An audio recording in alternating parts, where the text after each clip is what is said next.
guys, I am here with a very familiar face, the one and only Paul Heaver, taking home a third World Championship for X-Wing. Now, correct me if I'm wrong. I just want to say something. All of Worlds for X-Wing, have you lost a single game? I lost one game to Doug Kinney. One game to Doug Kinney. Was that in 2 years ago? 2 years ago. Yep. And so aside from that, it's essentially like 20 some odd wins and like one loss. It was 12 wins this year, 11 wins last year, and 4, 5, 6, 7, 8 wins the year before. You cracked 30 then at this point. That's incredible. So you come in here, you win the thing. How are you feeling right now? What's that like? You did the hat trick. Like it's impossible. It's really ridiculous. It's pretty insane. Like I don't know. I was really not expecting it to happen. I was saying it's not going to happen. Someone is going to figure out some list, because we could not figure out a list that broke the meta wide open or did anything like last year with Han with R2-D2 was great. He answered everything. But this year we were like, well, I'm just going to bring good ships. Yeah. Yeah, just 4 good ships, and then hopefully everything will turn out okay, and it did. Yeah. Well, so tell me about where you feel like X-Wing is right now in terms of diversity and just the general atmosphere of X-Wing. Oh, it's insanely diverse right now. I mean, so in the top 4 we had my 4-ship build, Nathan's 3-ship build, both Rebels, robots were there, and a Fel Vader Palpatine list. So the Imperials were there too. So it's every faction, different lists, completely different lists everywhere. I had TLTs. None of the other lists had TLTs.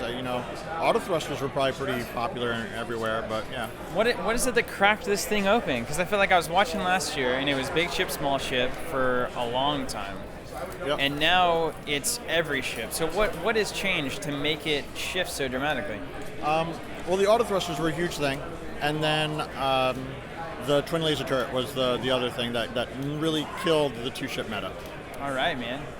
All right, so tell us about your list. Give us the full rundown. Quick rundown. Yeah. People are out there trying to build some lists. How should they be thinking, and what did you do this time around? I wanted only good ships that didn't really have any weaknesses, any inherent weaknesses. So I have Poe with veteran instincts, R2-D2 for regeneration and auto thrusters. He's very good at killing opposing aces. He moves after almost all the aces unless you have put like veteran instincts on Vader or something like that. So he moves after all of them so he can hunt them down with boost. And then he's very good at killing things and staying alive. Seems good. Yeah. Then there's a Y-Wing with the twin laser turret, R3A2, the stress bot, and the Battle A4 that locks it in front. So with that, you get 2 stress on something. So you cannot ignore that ship. You have to basically kill that guy first. And it's a Y-Wing, and I leave it in the back of the whole group. And then, so it's kind of a pain for them to kill it. Yeah. And they have to set themselves up in bad places to get good shots on that Y-Wing. Because if you ignore it, there was like my first game, which was on the Twitch channel, I got it behind an IG-88, and then he just piled like 7 stress on the IG-88, and the IG-88 only got 2 shots in the entire game. So he's a great ship. I think he should be in like every Rebel build that plays Rebels. You should put that guy in. You heard it here. Yep. Then I got a normal TLT Y-Wing. Like you just there for consistent damage. And finally Bandit, because I had 12 points. Because you had 20 points. Yeah. Well, so you've done the whole thing. You've done the whole Worlds thing. And the one thing that I continue to notice is you're able to slide your ships just perfectly into various places. That maneuvering is so tight and so good. So you have to ask, how do you do that? How do you figure that out? Do you study? Do you have the curves plotted?